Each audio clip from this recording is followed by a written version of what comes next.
Hi, everyone. We've all heard the spiritual and psychological cliches that forgiveness is a gift you give yourself. And another one will say holding a grudge is like drinking poison and waiting for the other person to die. But are those quotes really true? Those things people say, are they really true?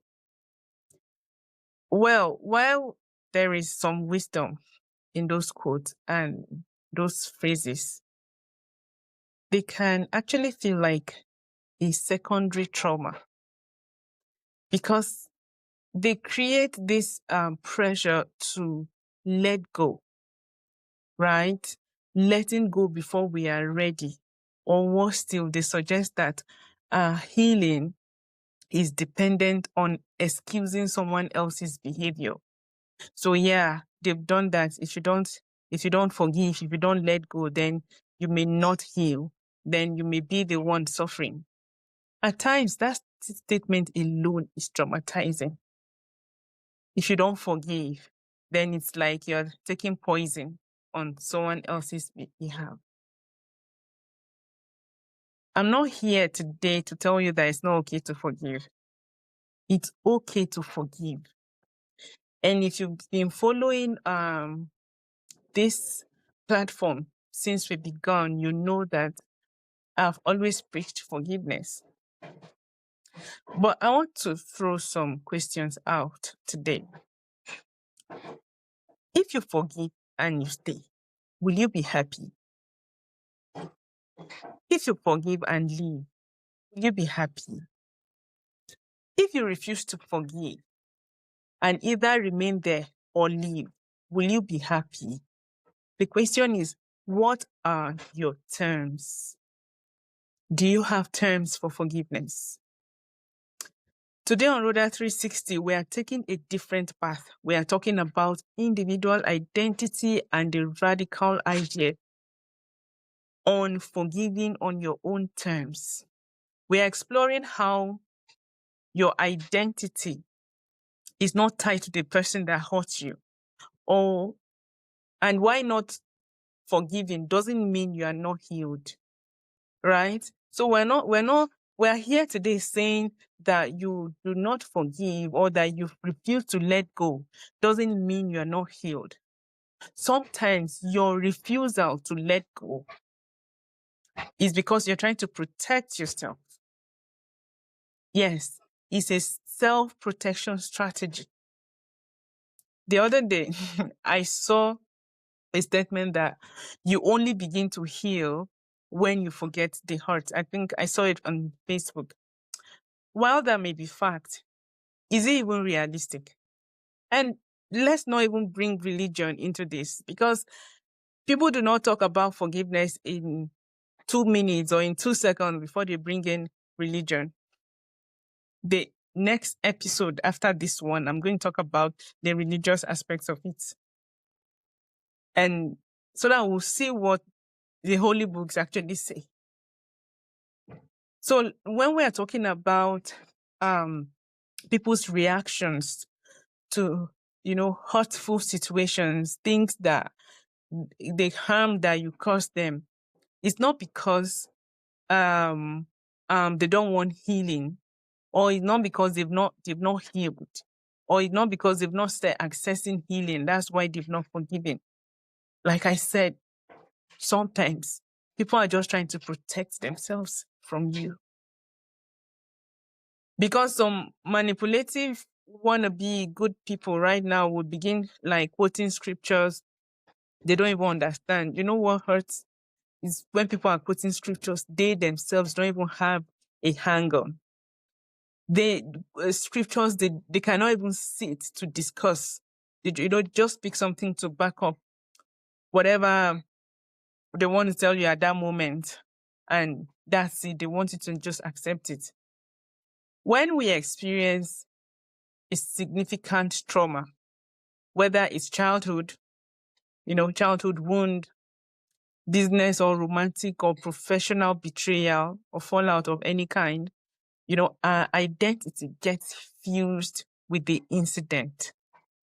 We become the person who was passed over, or the person who was not protected. The person who found out they had been betrayed. Some people found out, some people, after like 10 years of knowing someone, found out in those 10 years, each year, each time the other person had an opportunity, they betrayed them. Some people's own betrayal or trauma stems from, family relationships, siblings, parents, in-laws. Yeah. Forgiveness is, often sold as the only way, like, to unfuse that identity. But your identity is sovereign, like it belongs to you. You do not need to perform an act of forgiveness to reclaim who you are.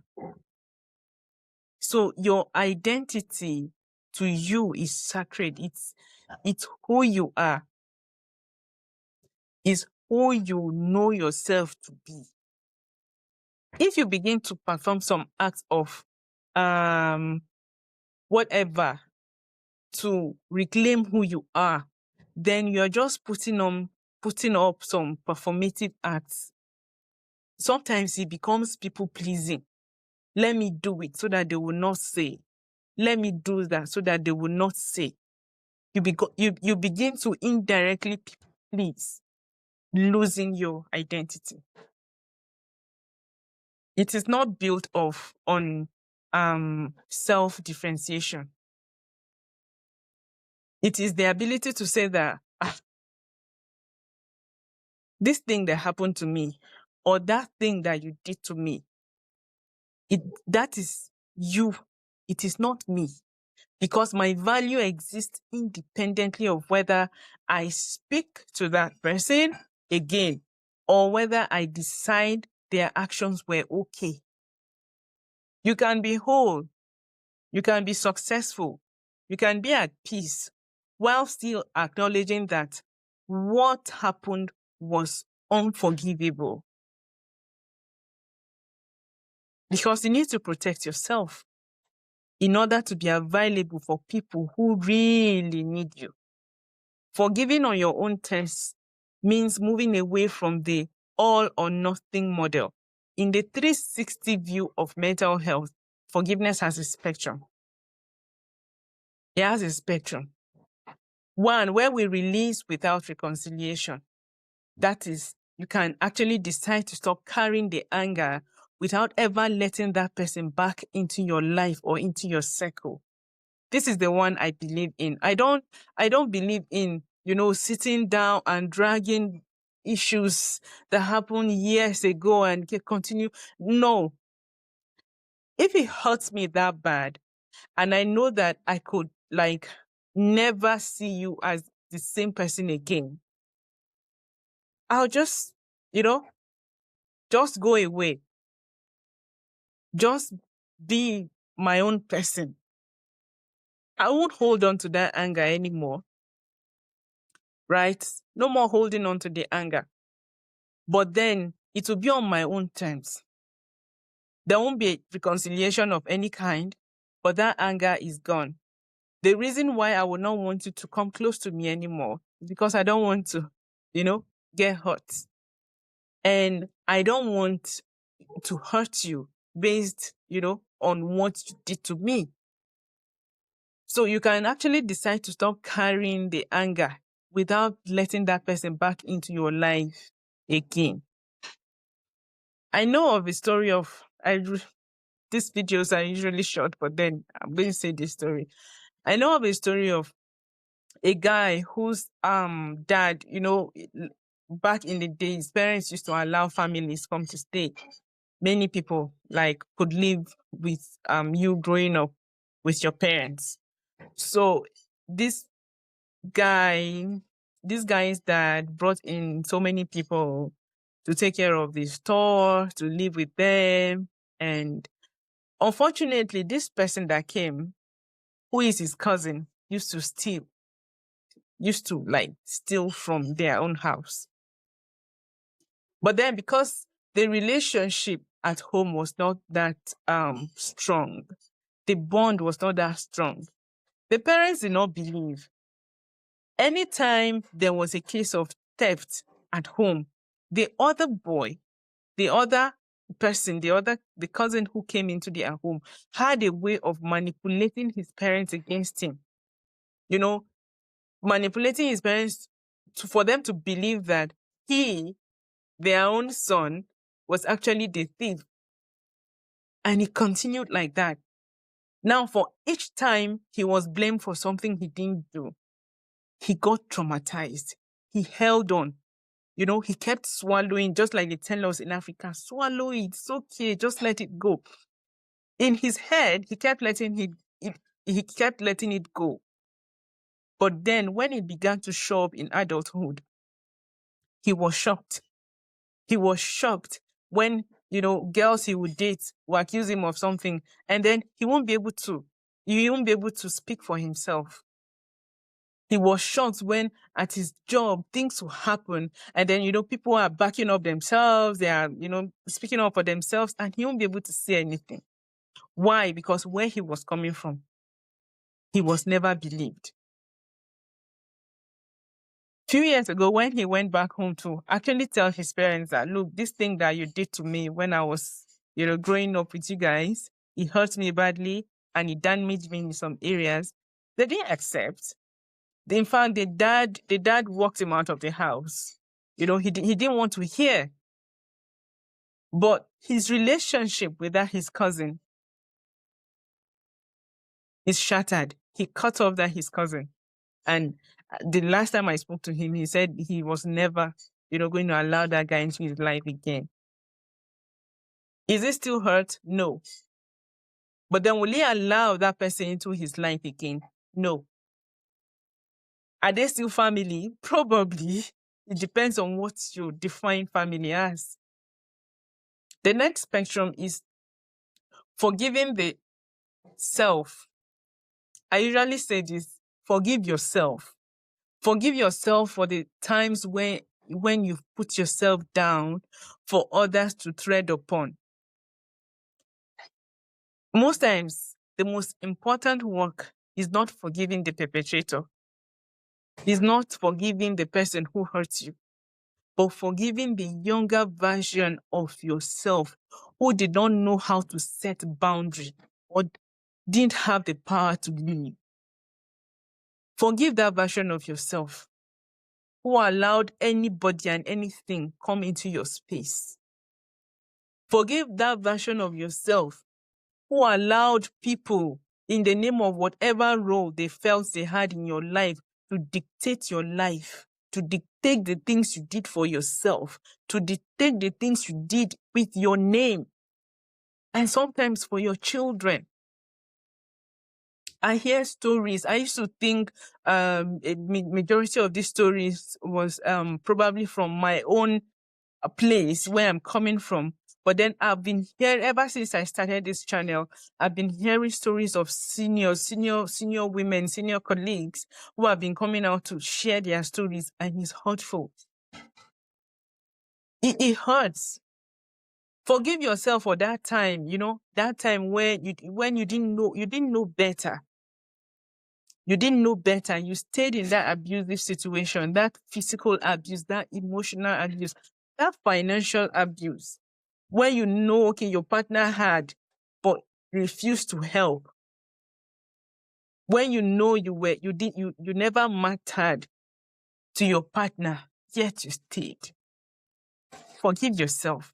That's the most important thing. It's not even the matter of cutting them off and staying on your own and not living with the anger, but not allowing them into your cycle. The most important spectrum is forgiving yourself. The next one is, this is the one people don't like. The next one is active unforgiveness. Active refusing to forgive. Sometimes, holding on to the truth of what happened is a form of self-respect. self-protection. If forgiving feels like lying to yourself, then don't do it. If it feels forced or manipulated in any way, don't do it, because you keep hurting yourself. Your term for forgiveness might be simply accepting, right? Accepting that it happened. Accepting that it's over. Yes, this thing has happened. Yes, this person or these people have hurt me, but then it's over. I'm going to stop here. In your career, in your family, in your relationships, in your circle, a lack of forgiveness often shows up as proving them wrong. You know why you keep wanting to prove people wrong? Because you still hold on to that anger. There's one thing about non-forgiveness. There's another thing about letting go of the anger. You do not want to forgive because you respect yourself, but then you accept that it is over. You let the anger go, right? You forgive yourself. Stop trying to prove people wrong. Stop trying to retaliate. Stop trying to show them, look, I have arrived. Or look, you did this, I've done it better. No, you don't work like 80 hours a week because you are still arguing with a critic from secondary school days or from 10 years ago.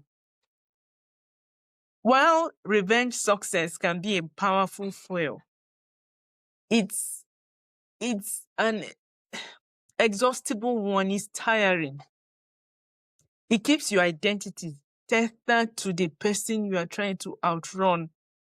Anytime you're trying to do revenge success, your identity, is connected to the person that you are trying to outrun. You lose yourself, you lose your own person, you lose the definition of your own person.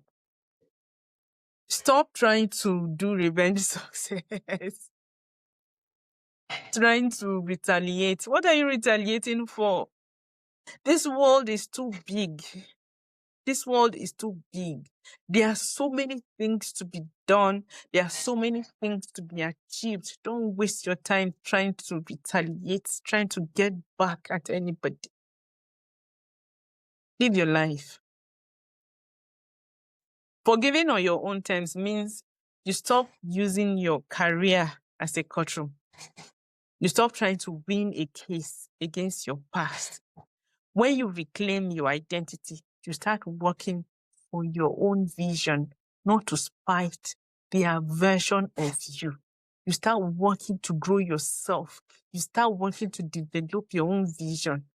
You are not now saying, okay, I'm just doing this so that when they look at me, they will know that, yes, I've arrived. No, you are beginning to develop your own vision, not the version of you that they knew, not the version of you that they are still holding on to.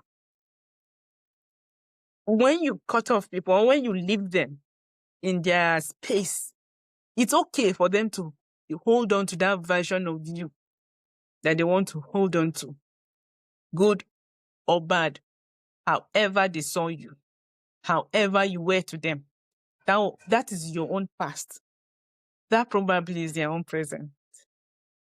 So yet, you are not trying to spite their version of you. You are trying to work on your own vision. Now, healing is not a performance for anyone.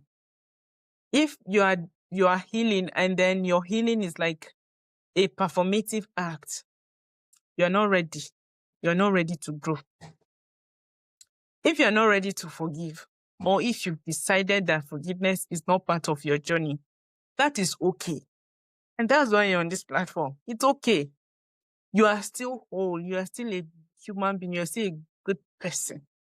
You're still worthy. You are still in control of your 360. I challenge you today, friends, take the power back. Take your power back. Define your own terms. My name is Rhoda, and this is Rhoda 360. I'll see you in the next circle. The next episode is going to be wonderful. We're diving deeper into this subject. See ya.